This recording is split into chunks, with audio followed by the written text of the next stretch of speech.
emotionally. My kids making me tea. Dad, what do you need? I mean, there's been a lot of beauty that's come out of it. It was in that haze where the doctor said, it is cancer. As soon as I heard the news, I thought, this is going to be the best thing that ever happened to me. Really? Yeah. Cancer? Cancer. I have so many people tell me I'm praying for you. I'm wishing you the best.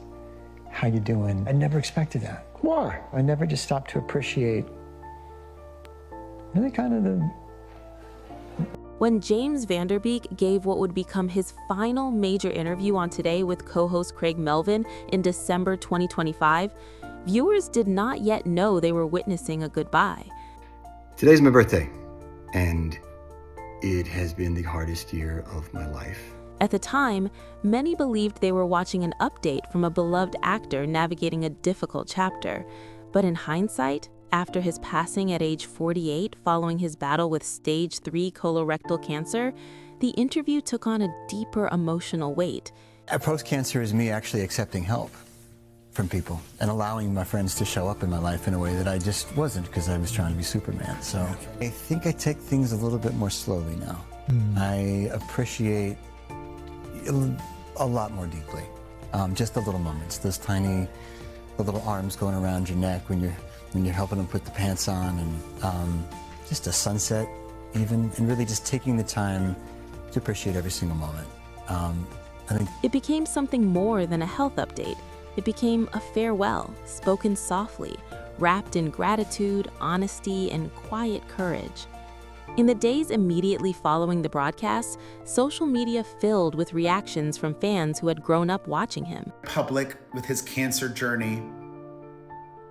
Beloved, I think, is an accurate term to describe him.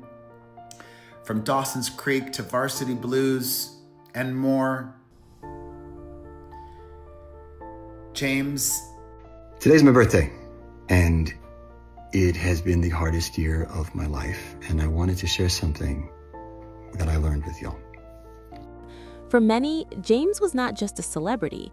He was a part of their teenage years, forever linked to Dawson's Creek, the show that made him a household name. Clips from the interview were widely shared online, particularly the moments when he spoke about slowing down, about learning what presence truly means, and about how much he relied on his wife Kimberly's strength. Viewers commented on how different he looked physically, thinner, more fragile, yet how emotionally grounded he seemed. The contrast struck people deeply. There was visible wear on his body, but clarity and peace in his voice. Your wife Kimberly's here and having cancer. I've shared with you, we've known each other for years. I'm just coming out of breast cancer. It's a family affair and it is a full-time job. Do you have any advice for fathers or parents who are having to have these really difficult conversations about their own health with their children? Listen, I mean, I'm far from an expert, but our approach was just be as honest as possible. As honest to the degree of their understanding, right? Because they know. But they can sense that dad's having a tough day. They know if dad's in pain. They know. And so by not telling them, I think you're confusing them even more. And more than 2 years since you were diagnosed. Yeah. How do you feel? I feel a little bit better every month. It's required more of me, more patience, more discipline, more strength than I knew I had. I knew I was strong. I didn't know I was this strong. Many fans admitted they were moved to tears, not because he spoke about death, but because he spoke about life. Messages flooded platforms from people thanking him for his honesty. Cancer survivors wrote about how his words mirrored their own feelings of fear, patience, and unexpected growth. Parents shared how powerful it was to hear a father of 6 talk openly about vulnerability. Others said they admired that he did not try to present himself as invincible. He allowed viewers to see the exhaustion, the uncertainty, and the emotional weight, and that openness made people feel connected to him in a new way. Friends and former co-stars also reacted publicly. Cast members from Dawson's Creek expressed admiration for his strength and transparency. Several noted that James had always been thoughtful and introspective, but that this interview revealed a depth shaped by hardship. Some shared behind-the-scenes memories of his humor and kindness on set, pointing out that even during his illness, he remained engaged and generous with others. There was a sense of collective respect, not only for his acting career, but for how he handled one of life's hardest battles. Those close to him were especially moved by the way he spoke about Kimberly. In the interview, he credited her with being his anchor and caretaker. After it aired, friends of the family quietly shared how accurate that portrayal was. They described Kimberly as steady and fiercely protective of their family's privacy, while still supporting James's decision to speak publicly about cancer awareness. Loved ones said the interview felt honest, not dramatic, not exaggerated, just a truthful reflection of the journey they had been walking privately for years. When news broke 2 months later that James had died, reactions shifted from concern to heartbreak. The interview was replayed across news outlets, and viewers returned to it with new understanding. Lines that once felt reflective now felt final.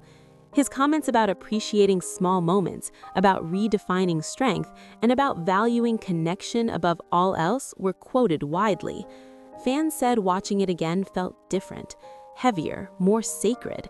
What had seemed like courage in the face of recovery now sounded like a man who understood his time might be limited. The emotional response after his death was immediate and widespread. Tributes poured in from across the entertainment industry. Actors who had worked with him spoke about his professionalism and warmth. Directors remembered his dedication. But beyond Hollywood, the loudest reaction came from ordinary people. Parents shared stories about watching Dawson's Creek in their own youth and now rewatching it with their children. Cancer patients wrote about feeling seen because James had spoken honestly about fear and discipline. Others admitted that his interview encouraged them to schedule long-delayed medical screenings, crediting him for pushing them to take their health seriously. Perhaps the most powerful reactions came from those who said the interview changed how they thought about presence. Viewers described pausing their busy routines to sit with family, to call a friend, to appreciate an ordinary evening. They said his words about slowing down felt like permission to value connection over productivity. In that way, the interview did what James seemed to hope it would do. It reached beyond entertainment and became something personal. Loved ones described watching the interview after his passing as both painful and comforting. Painful because it was one of the last extended conversations he shared publicly. Comforting because he appeared calm and clear. He did not look defeated. He looked reflective. Family friends noted that the tone of the interview matched how he had been privately in his final months. Thoughtful, grateful, deeply focused on the people he loved most. That consistency brought some peace. Public memorial posts often referenced his statement about strength, that he knew he was strong, but didn't know he was this strong. Fans adopted that line as a tribute, using it to describe his resilience. Some printed it on tribute graphics, others wrote it in condolence messages to Kimberly and the children. It became part of how people remembered him, not as a symbol of tragedy, but as someone who discovered unexpected courage within himself. Media coverage in the weeks following his death continued to replay excerpts from the interview, especially the moments when he spoke about work being a refuge, the space between action and cut, where cancer did not exist. For fellow actors, that line resonated deeply. Many commented that it captured the magic of performance, how storytelling can offer temporary relief from real-life struggles. It also reminded audiences of his dedication to his craft, even while undergoing treatment. The grief expressed online was not loud or sensational. It was steady and sincere. People shared memories, scenes, quotes, and personal reflections. Many described feeling as though they had lost someone familiar, someone who had been present on their screens during formative years. The combination of nostalgia and real-life vulnerability created a powerful emotional response.